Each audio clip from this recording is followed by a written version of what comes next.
The early weigh-in podcast is back, and this Saturday is UFC Vegas 16, Jack Hermansson versus Marvin Vettori in middleweight showdown. It's going to be a fun fight, and we're looking to bounce back from 1.8 units in the hole last week. Just kind of a bad read on the main event on our part. Yeah, we didn't know about the, problems within the family from Devin Clark, and Anthony Smith was able to pull out that submission. Uh, Probably our worst read to date, to Yeah, be honest with you, probably. but that's okay. We're looking to bounce back.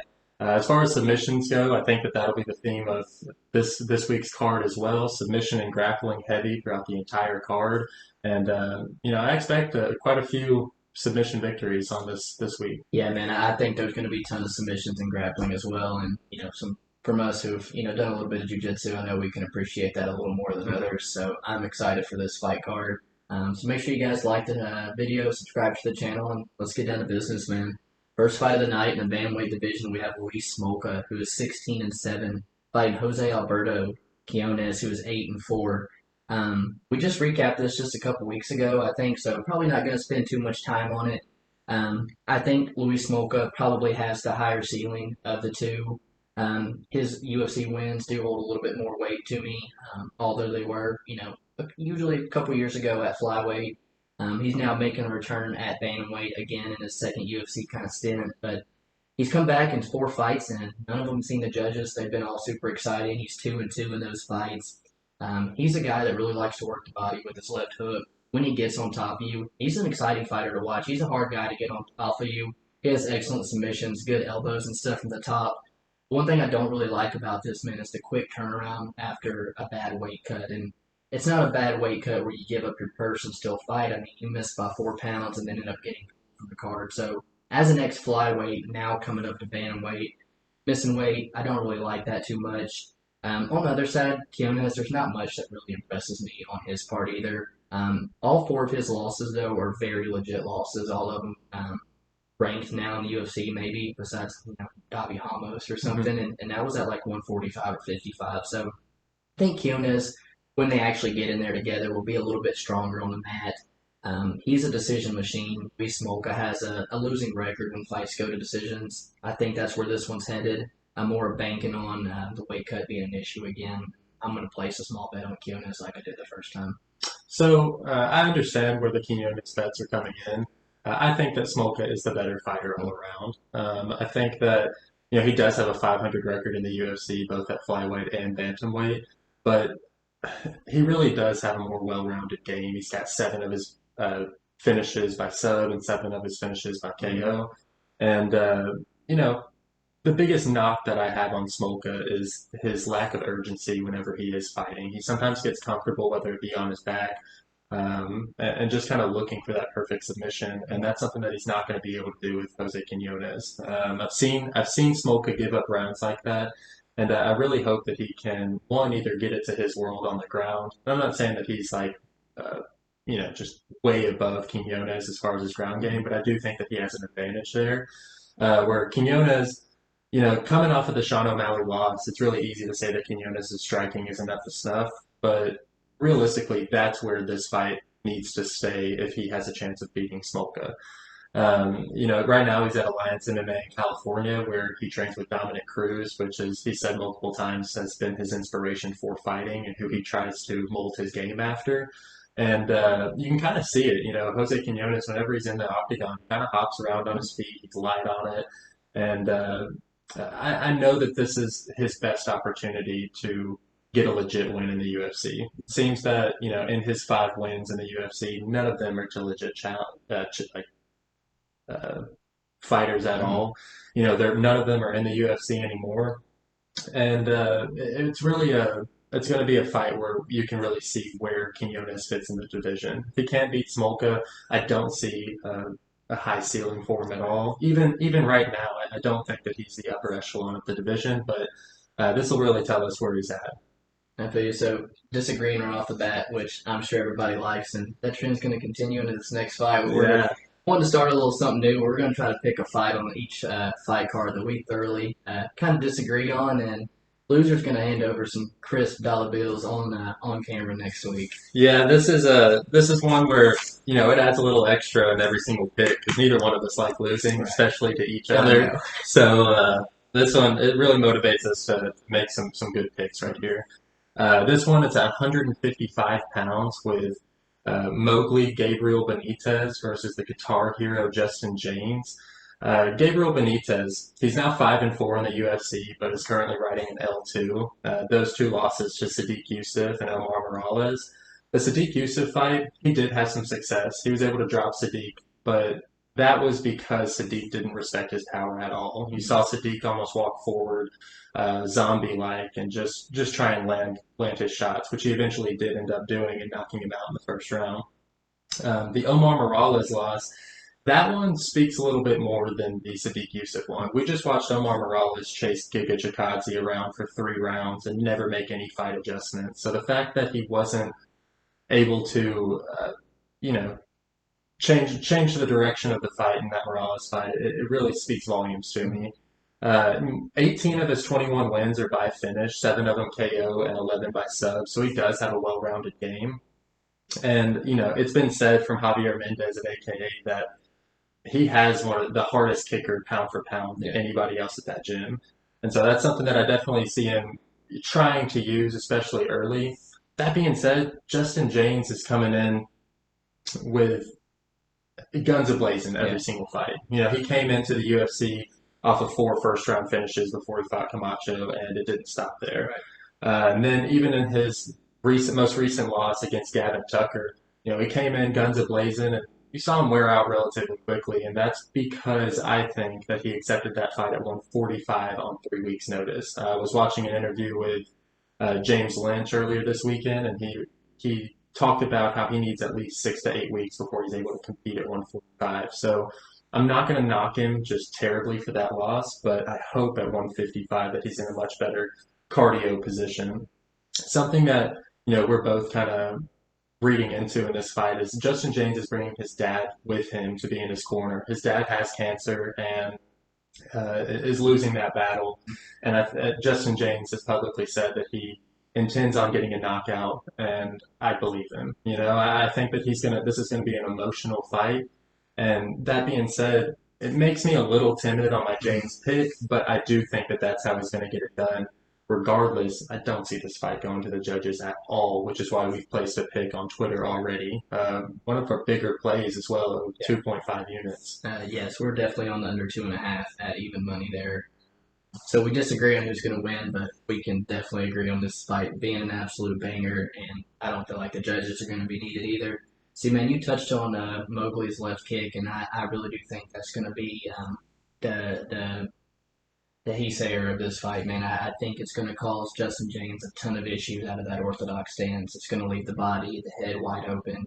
And we saw Gavin Tucker throw all those kicks and literally glue Justin Jaynes' hands to his head in those later rounds. And I think that's where Gabriel's going to have his success. That being said, he is going to enjoy a nice little reach advantage here. But man, he's willing to brawl in there. And when he throws that left kick, he's open to be countered.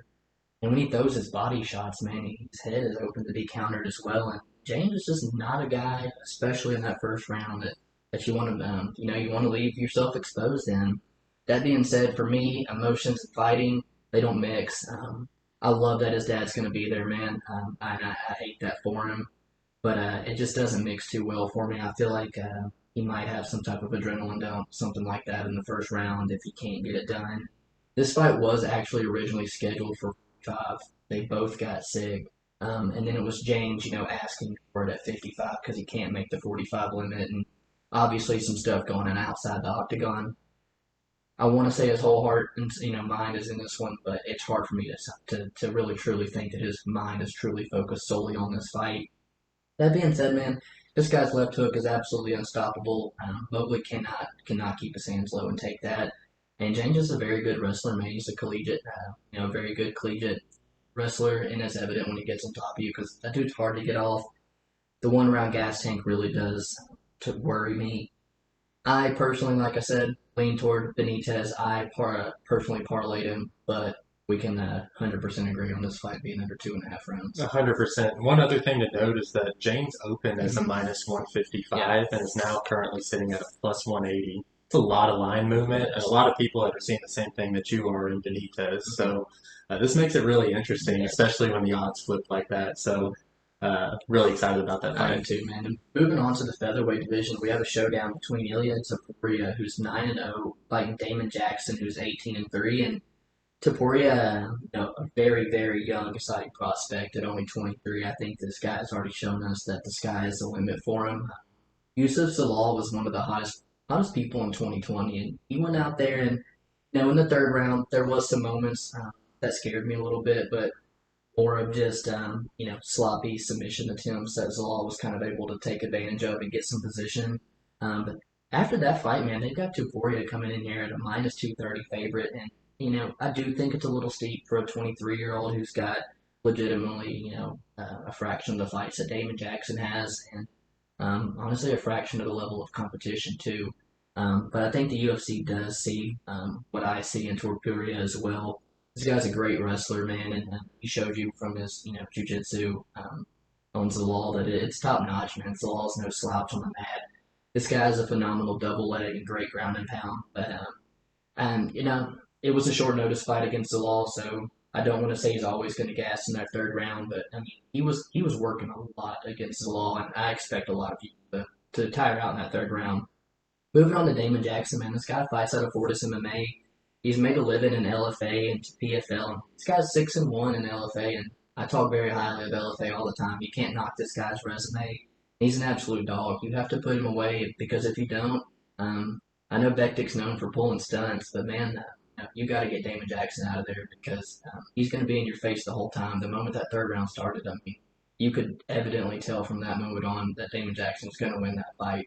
The moment that third round started, you could just see he had more in him. Um, his chin's been tested a little bit.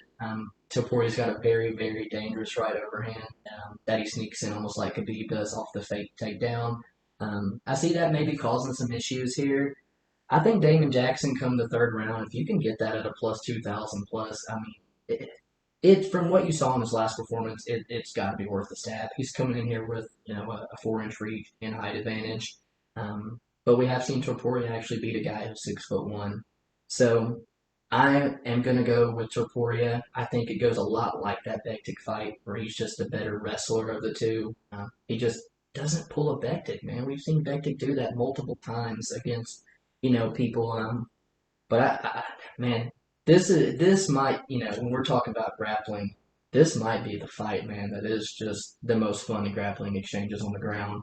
Gonna go with Topuria, and we got him parlay later in the night with somebody too. So, Damon Jackson, he's the leech, and he's definitely earned that title with 14 of his 18 wins by submission. And with the exception of that Bektik win, every single one of those submissions are by first or second round naked choke or arm triangle. He knows what works for him, and he'll continue to revert back to that to get his wins. Damon Jackson, you talked about him having the experience advantage and more than double the fights of Topuria. You're right. Topuria is a 23-year-old who, in the Zalal fight, really impressed me, but did give up some positional work in the third round. And, that's a little concerning when you're facing somebody with the experience level of Damon Jackson. So, you talked about that third round sub stab. I'm not terribly upset with that, especially if it's, somewhat hedging our parlay later on in the night. Topuria, what he's really good at is one, getting it to the ground, and then just chaining submission attempts together like it's nobody's business. If he's looking for a triangle, he'll switch to the arm. He'll switch. He's excellent at those submission attempts. And I really do see maybe a future champ. At only 23 years old, he has all the skills to be a champion one day. But something that he should really consider is possibly moving down to bantamweight where he once fought before, because at 5'7", that frame, I say that in the champion's like 5'7", Right. but I don't know if he has the same power that Volkanovski has. So I also lean towards Topuria here, but the third round hedge with Damon Jackson really does appeal to me. I know Topuria, he spent his last camp in Miami at MMA Masters, and I know he's getting some good work down there. I can't imagine that being a bad thing for the 23-year-old who's just gonna, be a sponge whenever he's around good fighters.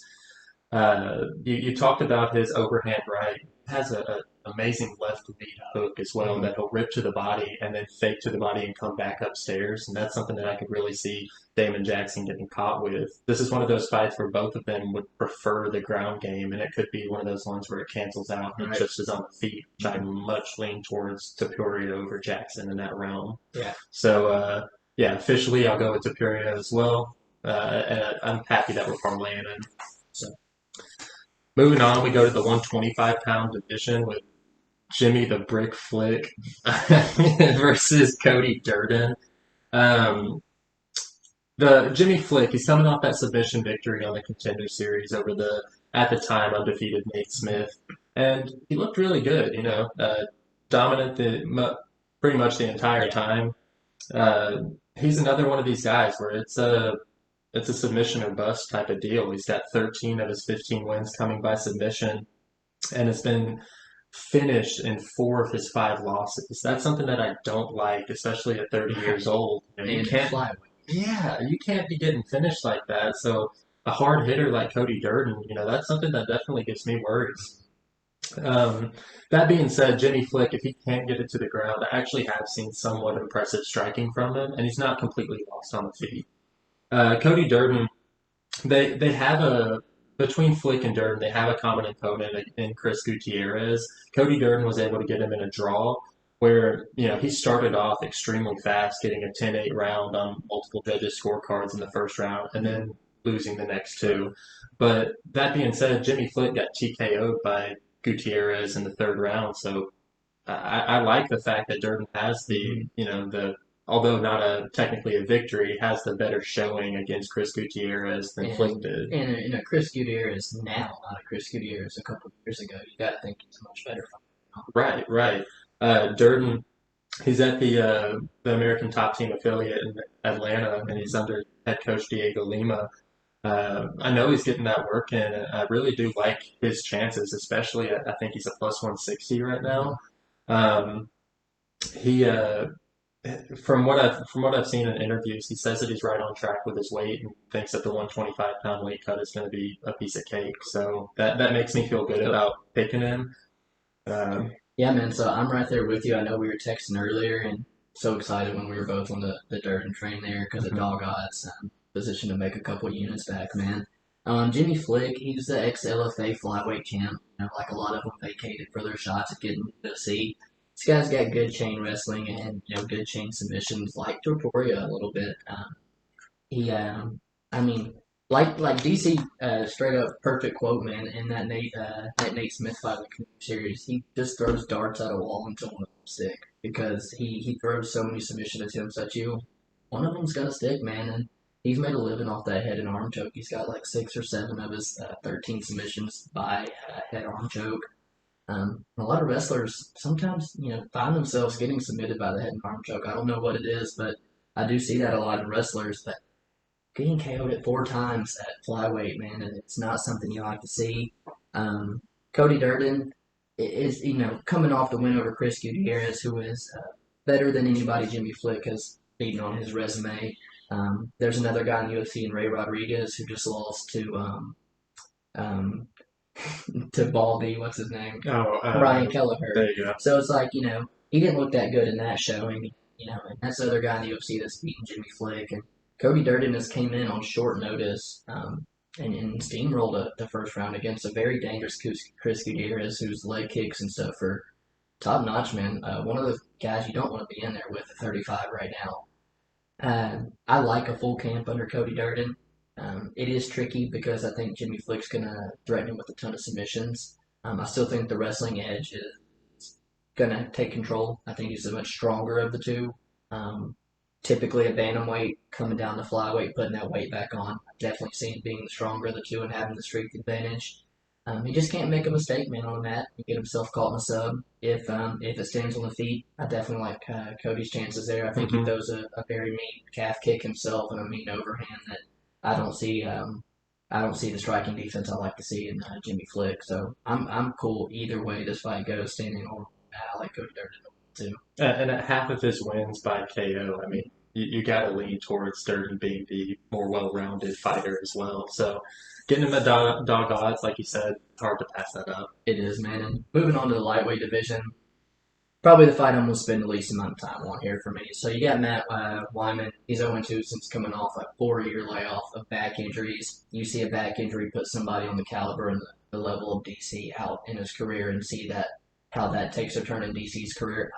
It's completely evident in Matt Wiman and the way he's looked. He's come back. He does throw good leg kicks himself, but outside of that, completely hittable. Does not look good in the body wise. He's got a soft body coming back at 37 years old at 45. Super slow, and he almost lets you take him down. He does not try to stop it whatsoever. His last 2 fights with Joe Selecki, Luis Pena, they literally just, it was like my first jiu-jitsu class. He was just mounted and beat up the whole time.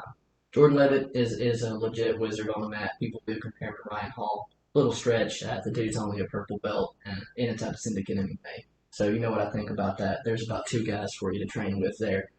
I think this guy's first loss is right around the corner. I think this was a developmental deal type of guy, the Contender Series. I think a very strong wrestler is going to have their way with this kid. He's tall, lean for 55. Does throw great stabbing front kicks, and I mean, he's so much younger, man. He's 12 years younger, a little bit bigger, 3-inch reach. At almost even money, minus 105.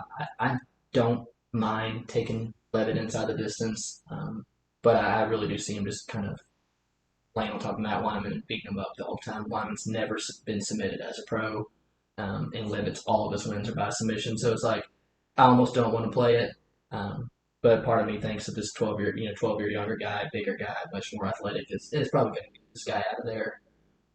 That being said, I don't trust Jordan Leavitt with nothing going forward. And especially at a minus 300 or more price tag on Leavitt, it's hard to it's hard to get behind that at all.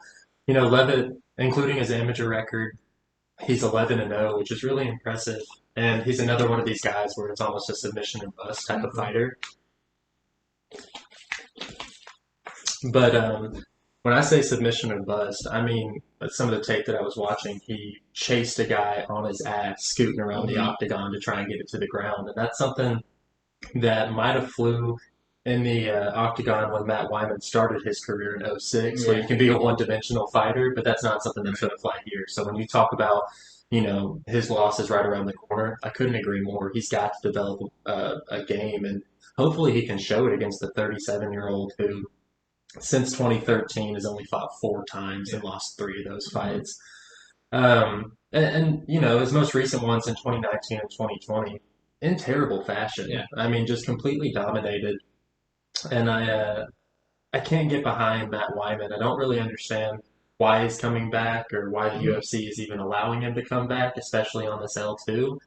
But I do lean towards Jordan Leavitt. But outside of this victory, I don't know who you're going to be able to give him and him be able to work his game plan like he has. I think somebody's going to be able to stuff the takedown of the, like you said, tall, lanky guy at 155, and he's going to be lost on the feet. So I lean towards Leavitt. The inside the distance prop at plus money, I didn't know about that, but that is the way that I'd play this if I was going to. But this is one of those trap fights where I more or less just stay away from it. I don't like this at all. I'm with you, man. There's nothing that I really see for Jordan Leavitt that makes me want to bet on him at all. I'm actually looking forward to maybe betting against him if we can get some odds like this again going. Yeah, hopefully he just dismantles Wyman, and then in his next fight we can fade the shit out of him. Hoping so. Yeah. Moving on. And you talk about a fight that you're not super excited about. Well, here's another one. Gian Villante at 17-12 versus the prototype Jake Collier at 11-5. The same Jake Collier that was a 185er 5 years ago. He's now pushing the 265-pound weight limit at heavyweight. His last outing against Tom Aspinall, he looked awful. I mean, we didn't get much of a fight to really see where he's at heavyweight because Tom Aspinall just ripped him a new one right off the bat. So I don't even know. And then if, to try and gauge how Jake Collier fights, whenever he's gained literally almost 100 pounds, it's hard to say that his abilities are going to transfer with that big of a weight gain. That being said, if there was ever a fight at heavyweight that Jake Collier could win, it's against Jan Villante, who in his last outing against Maurice Green had the biggest beer belly I've ever seen in my life, dude. I really, it He came was, off the couch for that straight yeah, it up. was kind of just funny looking, man. It was worse than Roy Nelson. It looked awful. And then on top of that, Jan Villante is 3-6 in his last 9 bouts.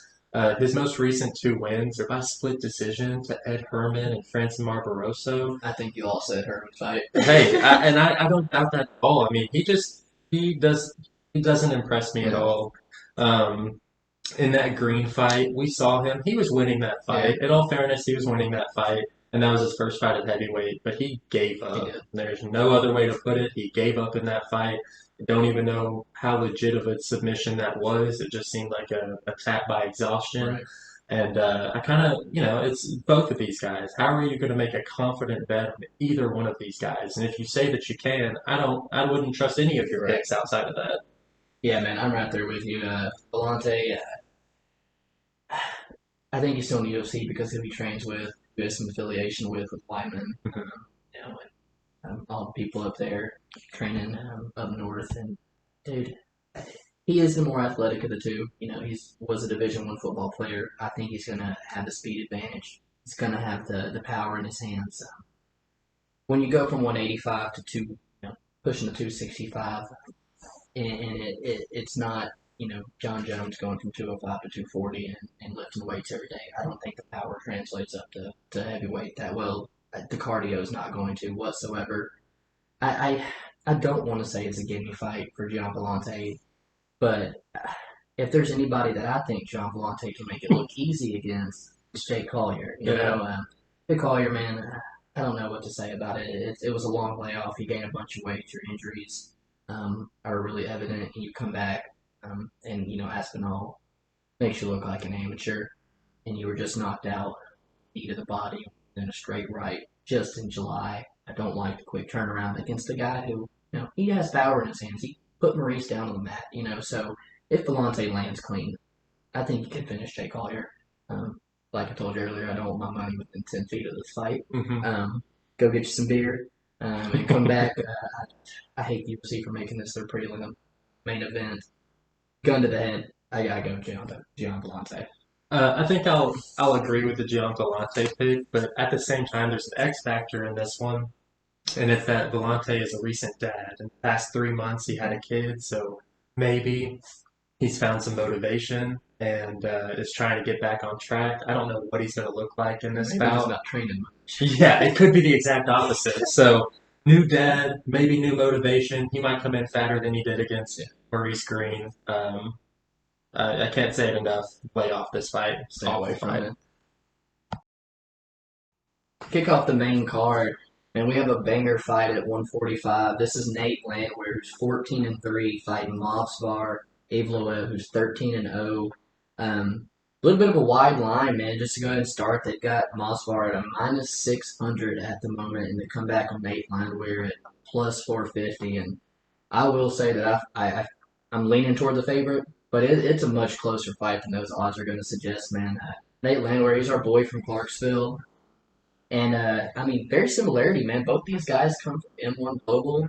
You had Mosvar, who was your 135-pound champ, and Landwehr, who was the 145-pound champ. And but as an American, going over there and beating up a bunch of tough like Russians, man, like legit resume. And I know I've heard from multiple people that that was the fight to make it M1 and just never came together. And I'm glad it's here for us on the main card of this one, man, because it's there for the world to see. This is going to be a good fight.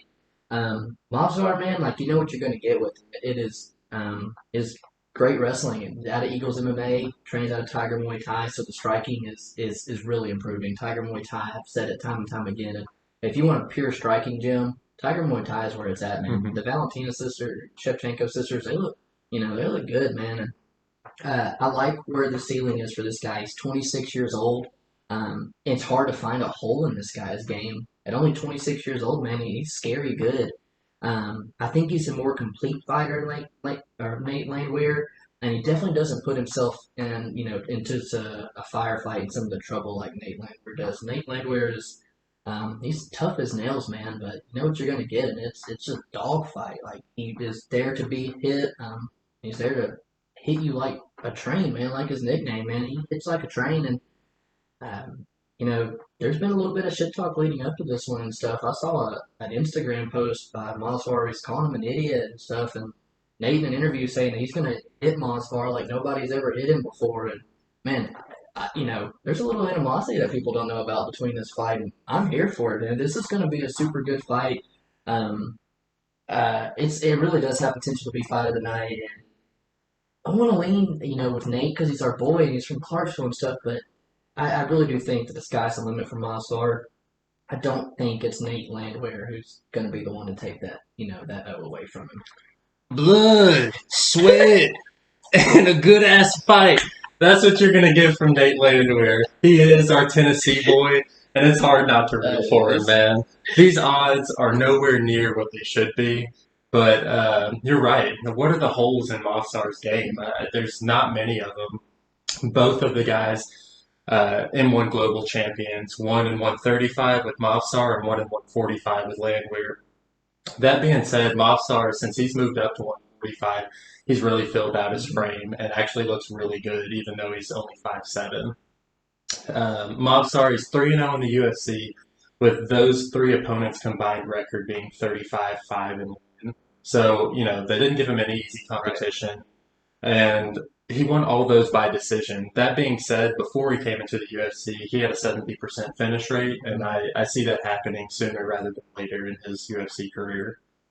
Um, I guess if you're going to try and find a hole in Mofsar's game, he got taken down like 5 times in that Mike Grundy fight. Mike Grundy's a legit wrestler and much better than Nate Landwehr in that aspect of MMA. That being said, Mobstar was able to bounce right back up on almost all of those takedowns, and so I don't even see that being too much of an issue. One thing that Mobstar is going to have is an incredible gas tank and like a grindy type fight to him. He's like every Russian where they can go just for days. Yeah. There's no stop to him.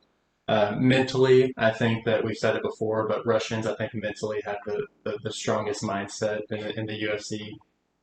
Unbreakable. Unbreakable. Yeah.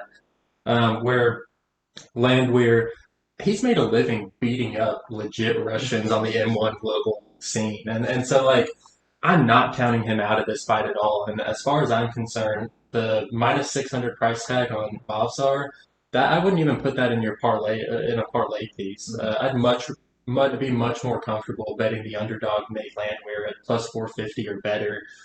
Because I do think that he has a legit chance in this. He is somebody who is going to make this fight dirty, and I mean, is going to bring the pressure. Now, sometimes that gets him in trouble. He almost overextends on some of his punches, allowing for the takedown. And that's something that I think Movsar could take advantage of. But man, if Nate's on his game, he will make a fight dirty, and this is an excellent test for Movsar at only 26 years old against a veteran like Nate Landwehr. Nate asked for this fight, and in hindsight, it is kind of odd that he would ask for somebody with maybe not like that big of a name after coming off of Darren Elkins' win. But props to him, man. I really, really hope that we can, by the end of the night, be cheering for Landwehr. I'm with you, man. What you were talking about in that mindset of Russians and stuff, man. Movsar was almost finished in that Mike Grundy fight. I can't remember the type of choke it was in. But it was like an anaconda choke. Dude, like majority of people are going to sleep or tapping, and it was like Khabib, man, going belly down on Justin 3 different times. Like he's gonna do anything. He's also all opportunities to get out of that. He's not tapping. If you're taking the O away, you're putting him to sleep. But both these guys have that type of mindset, and I think that's why this fight's gonna be so fun on Saturday night. 100%. Moving on, we go to the light heavyweight division with Roman Dolidze, who's 7-0, versus John Allan, who's 13-5. John Allan, he's coming off of his, win over Mike Rodriguez. It was later overturned to a no contest because he got popped. I believe it was for PEDs. Yes, okay. Absolutely. That being said, he's got an 84% finish rate. He is a killer in his own right. Of his 5 losses, 3 of those were at middleweight. I do think that he's kind of filled out and found his proper weight class at 205. That being said, he's not a shredded 205er Right. by any means. Um, this is John Allan, who's coming off of a year and a half layoff from being popped by USADA, and so you don't really know what you're about to get in here. He looked good with Mike Rodriguez and was able to just kind of power him to the ground a couple of times, but I don't think you're going to be able to get away with that with Roman. I know me and you have talked about it a little bit before, but this might be one of our locks Yeah, of the night. absolutely. He has a well-rounded game with a 100% finish rate for himself, 4 by KOs and 3 by subs. He's been spending his time at Extreme Couture working with guys like Francis, Tyrone Sprong, Misha Serkinov, and Chimaev. I mean, those are bigger guys. I mean, other than Chimaev, those are bigger guys than anybody else is training with. And as far as power is concerned, I don't think that's going to be a problem with John Allan. Roman, he's a FILA champion and a ADCC champion as well. I mean, dude's as good as it gets. He man, I can't think of all of them, but as far as Georgian fighters, what do we have? Topuria, Roman, Giga. Dolidze. Yeah, man, they're taking UFC by storm, like almost as much as the Nigerian takeover is. Right. The sky's the limit for this guy, and at 205, it's much needed in the somewhat shallow division that it is. Um, one of the coolest things that I saw in Roman's first fight, it was against Kadis Ibragimov, and he checked a kick and just saw that it hurt Kadis and just started smiling, and that's something like I think John Allan will try and utilize some leg kicks. He was pretty good about that in the Mike Rodriguez fight. But I see Roman handling those with ease and making this fight look like he is the minus 600 favorite as opposed to the Movsar. Absolutely, man. And love that we're on the same page. He will be straight pick, parlay piece, something absolute lock of the night for us, man. And this is going to be a fun fight. Another one that I definitely don't see the judges being needed. Definitely being a one-sided fight. Yeah, I know you talked about the somewhat shallow light heavyweight division. I'm glad this guy is being inserted there because I think he's got a bright future, 100% finish rate. And we're not the only one that sees the bright future, man. UFC sees it too because when they try to match you up with Antugilov and then Vinicius Morea and then give you a Bragimov, all who are like 0-3, 0-3, and 0-4 in the UFC. UFC has high hopes for you. They're looking out for you. Exactly. They want you to come in here and knock this guy out and make yourself. And man, Roman Dolidze did that because if you look, I know Kadis Ibragimov was like 0-4 in the UFC and is now on his way out. But like he was getting beat by split decisions, and taking it to the judges' scorecard and getting submitted. I think third round in one of his fights. Dude, Dolidze went out there and dusted this guy. Like left no questions asked. Like that's what you want to see, man. Baited him into that high kick, just meeting his knee with his face. It was absolutely disgusting. filthy. Man. His kicks are insane. They sound like a baseball bat hitting something, man. It's unreal. And you touched on it. We haven't had to see it, but this guy is a legit grappler too. And that Georginian wave, it is real right now. And I think this guy's at the front of it, man. I know Giga's got that name out there and stuff, but man, come Saturday, I really do think being on ESPN, man. Sports, and stuff not at all time high. UFC getting popular. They put him on the main card for a reason. I like him to get it done. You can kind of knock his level of competition a little bit that he's faced. It's really not the best. Dude's dusted every single one of them. Then that leaves the question of what's it look like if it gets outside the first round. Mm-hmm. I don't really have those questions, man. Because I don't know if this one makes it past the first round. I think John Allan is much, much slower on the feet. He's got a soft body for 205 there.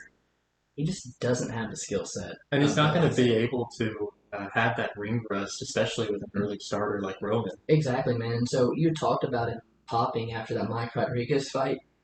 Just look on Tapology, and he was fighting under some Brazilian organization literally 28 days before he took that fight. No questions asked. He was on all kind of stuff.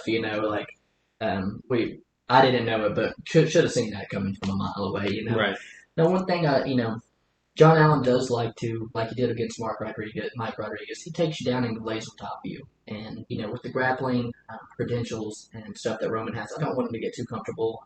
lay on the back for too long, chasing a submission, and cost us this win. But I just don't see it happening. I talked about them trying to match Romanov against Vinicius Morea. He was 0-3 in the UFC, got knocked out in the first round by all three of his opponents. He's sub John Allan on the Contender Series, man. So it's just further proof for me that Dolidze, he's the better fighter here, and I think he gets it done easily inside the distance. I personally parlayed him and already bet him straight. I think he's our lock of the night. On the ground or on the feet, No. I'm not worried if Roman is on either of them. This one should be an easy one for him. For sure, man. Moving on to the women's flyweight, we have Montana De La Rosa, who's 11-6, fighting Taila Santos, who's 16-1. Montana being the wife of Mark De La Rosa, who has unfortunately already got his pink slip from the UFC and stuff, didn't go too well. But Montana De La Rosa had a little bit of success at flyweight. Much more success than her husband was having. She fights at a team elevation. Cardio is absolutely not going to be an issue in this fight. She tends to go to decisions a lot. She loses that bigger fight every time she steps up, whether it's Mackenzie Dern on the regional scene and everything. When she steps up and gets their Rougeau fight there on the main card, she loses it. And, it's right back on the main card again against Taila Santos, who I think has a lot of comparison to Vivian Rougeau. She's, a tall, lengthy striker that I think is going to have a serious advantage on the feet. If Montana can really mix in those takedowns and get it late, I think she's a live dog. I'm not too sold on Taila Santos because you don't know which one's going to show up. She's got terrible loss. It was her UFC debut. I don't really want to knock it because, that's a lot of pressure in a UFC debut. Then you look at the resume, and 14 of those 16 girls have no fights or a losing record. It's padded as can get.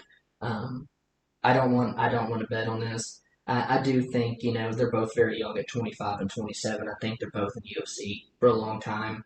I think Santos probably has the higher ceiling of the two. I can see her being the better fighter. Montana De La Rosa, in my opinion, has potential. Still just a little bit of a work in progress. If the Taila Santos that we saw in her last fight with Molly McCann shows up, I think she gets this done, probably by decision. So I don't mind that at all. Santos, you mentioned her performance over Meatball Molly. It was the exact opposite of her Mary Barella fight. Right. And definitely made me feel a little bit better about her being in the UFC. You touched on her level of competition. Before the UFC, she was 14-0 and had an 85% finish rate. But after knowing what type of competition she was facing, let's hope that she has that. Right. I do think that Santos would prefer to keep this fight on the feet, strictly because I think that going to the ground is Montana De La Rosa's only path to victory. I agree with you. Whenever I was doing tape study on Rosa, it seemed like she had, I hate saying this, it's a little disrespectful, but almost amateurish striking. Yeah, she's lost if she can't mix in those takedowns. Right. But that being said, she's had a great team at Team Elevation, so I know that she's getting the proper looks, especially at 25, to really advance her game. And at only 25 years old, you're right. I think both these girls will have a bright future, especially at 125. That's kind of a wide open division right now. A couple of wins, and you're right up there with the upper echelon fighters, which neither of these girls are necessarily ready for. But it's nice to see Montana De La Rosa still getting her shots, even after going 5-3 since starting the Ultimate Fighter. 9 of her 11 wins are by submission. And she's only been training since she was 20 years old. So 5 years of MMA, you know that she's going to be progressing leaps and bounds in this. And already at the highest level of the game, too. What is she sitting at as far as odds? Plus 170. So I really do think that she's a live dog here. Taila Santos, like we said, which one's going to show up? I like her at dog odds. Man, it sucks because De La Rosa has fallen short in all of her big fights. Right. So hopefully this is one that's not necessarily. I think that Taila Santos isn't as good as Nico Montana, Andre Lee, Vivian Rougeau, Mackenzie Dern, or Cynthia Cabello. So if there was a fight for Montana De La Rosa to show us that she can compete with these upper echelon girls, like this is one right here, and at that price tag. But the more I talk about it, the more I'm thinking, maybe we could make a play on it. But yeah, I'll lean officially towards Montana De La Rosa, although it's not a confident pick. Yeah, it's a girl's fight, man. I see value on her for sure, but they've been traps, man. And if Yeah. the Talia Santos we think can show up, she might get it done. If Meatball Molly Talia Yeah, Santos shows up, yeah, she does, but it's definitely a lot closer than a 2-1 show. 100%. Moving on. Oh man, so I really like this fight. I really like OSP. I think Another that Tennessee boy. another Tennessee boy. I mean, that's kind of been the last two cards. Couple We've been cards we've had spoiled. 'em. Yeah. So this one's at 205 pounds. It's Ovince St. Preux, who's 25-14 versus Jamahal Hill, who's 8-0. Ovince St. Preux is the 39 fight veteran. Um, he in his last fight against Alonzo Minifield did exactly what I thought. He looked like vintage OSP in there. He dominated from start to finish, in my opinion. So his presence in the octagon is so much bigger than most 205ers that I would bet money that to Alonzo Minifield, he was kind of in awe in that first round because he didn't realize just how much it would take to get in on the 80-inch reach of OSP. Right. And just kind of starstruck right there. OSP is the gatekeeper of the 205ers, and this is one of those guys where if you plan on making it into the upper echelon of the 205-pound division, you have to get through him. Yep. And for OSP to take a fight like Jamahal Hill right after the Alonzo Minifield, he's ready to prove people wrong. He is, and again, we're getting him at dog odds, and that's not saying that I don't see the benefits of picking Jamahal Hill here because he does have like some really good tools on his side. He's a southpaw himself, and his back kick. What am I trying to say? I know what you mean. His head and body kick. They're vicious. Like even if you block him, he can hit you hard enough to where it affects you even through your guard. And he will offer some problems to Ovince St. Preux, but what do we have? Ovince St. Preux, who has 39 fights, and Jamahal Hill, who has 8 professional fights. I mean, I think OSP has all the skill set to show us that he is the much better fighter. Where Jamahal Hill, this is his first big test, and whenever I was watching another James Lynch interview, there's some really good pieces in James Lynch's interviews, but the biggest one that stood out to me was Jamahal Hill. He said he wanted to step up in competition, but he himself was like, I didn't expect an ex-title challenger, and that like small sliver of doubt only further enforces my pick of Vince St. Preux. I think that Jamahal Hill, if he establishes that jab early and starts getting off those leg kicks, he could pose a problem to Vince St. Preux. He also has the speed advantage over OSP, and that's something that if Hill starts early and doesn't allow OSP to get the ball rolling, we've seen OSP kind of lack volume and lose fights that way. Man, I think OSP could show us again why quit doubting him. He's been the underdog in his past 2 fights and 3 fights, I guess, against Ben Rothwell. He can handle power, and man, I like OSP here. I'm with you, man. I bet against OSP. I bet Minifield and learned the hard way, man. He was not ready for that step up in competition. I don't want to knock Jamahal Hill because I think this guy has a very, very bright future at light heavyweight. A lot brighter than a lot of the other prospects that I see right there. This guy's got extremely great cardio, and he's got a big speed advantage over a lot of light heavyweights with his hands. His volume is unreal. It is going to be very hard to ever beat Jamahal Hill over 15 minutes with the output that he has. He's very technical with his hands, and he got that good high kick like you talked about. But it's, he knocked out Clifton Abreu, but this guy doesn't put much into his shots. He'll patient with them. He'll pick you apart, and he knows they're at 205 pounds. He's going to land the right one and put you to sleep eventually. His takedown defense is where he's knocked. At 6'4", you have the length to be able to get back up. But you're getting back up against like Darko Stosic and stuff. Another guy with a pretty sure single-digit fights. You're not getting up, against an OSP who's a title challenger who was, changed the name of a choke, to his name. Like, don't want to go to the ground with this guy. I feel like, yes, he's going to be at a speed disadvantage, but he's going to be at a serious strength advantage in here on Saturday. Low volume. He does look for his home run shot. I really want him to get this fight to the mat. We've seen Jamahal Hill struggle a little bit, even on the mat. I'm straight up completely good with playing OSP here. I think he's an absolute live dog. he's seen a part of the game Jamahal Hill's just not seen yet. Um, I don't like him to to beat Jamahal Hill over 15 minutes. I think OSP, inside the distance is also a good line to look at. But at dog odds, I'm just completely okay with playing OSP straight up. Right. Man, moving on to our main event, we have Jack the Joker Hermansson fighting Marvin, the Italian Dream Vettori, who's 15-3. Man, this is a close fight. And I know when those odds opened up, immediately shot each other a DM on Twitter because caught me off guard. To be honest with you, I expected it to open the other way. Jack Hermansson has looked good as of late. The only guy that has beaten him is Jared Cannonier, who, you know, people were doubting us on our Raw pick because people thought Cannonier, was the next person to give Izzy the run at his money. Um, Jack Hermansson, he's without a doubt, man, he is beating the better guys. He's been in there with the better guys. He's beaten the better guys, and I think we've seen time and time again that that does go a long, long way.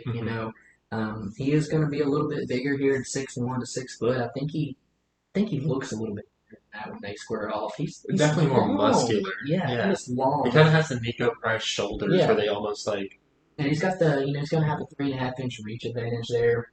He pumps that jab out really, really long. He's got a good double leg and some of the best ground and pound in all the game. You can knock his chin a little bit, but the guys that are, putting Jack Hermansson down are just absolute raw power. Power punchers for And sure. Vettori's knocked two guys out. None of them in the UFC knocked two guys out. Uh, I don't quote me on it. I looked at the two guys he knocked out. It's not going to impress you. I don't even know if the guys are still fighting nowadays. He's getting a big step up in competition. Yes, you can say he fought Israel, but to me, the Israel we've seen against Paulo Costa and Robert Whitaker is not the Israel in 2017 that Marvin Vettori fought. Marvin Vettori is as tough as they come, and I don't think you're going to put him out of there unless you submit him. I love the sub prop for Hermansson at plus 500 because I really do think that's his way of winning this fight. I think when it gets to the ground, yes, Marvin Vettori has got extremely underrated grappling. But man, Jack just has so many ways of getting this fight done, whether it be the heel hook for Gastelum or that arm in guillotine that he's made a living off of multiple times. And I think it was the arm in guillotine that Jacare Souza in, man. Like a legit black belt for years that you get you get close to finishing with a choke where your cardio, yes, it knocked you a little bit. It let you down in that Cannonier fight after you gassed with that grappling exchange earlier. But it lasted completely over a grappling exchange for 5 rounds with Souza. So if a Jack Hermansson with a good cardio shows up, he's beating the better guys. He's been in there with the better guys.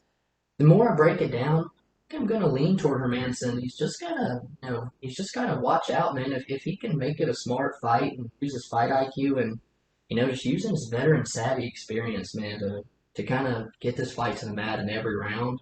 I think he's a better wrestler and grappler overall than Marvin Vettori.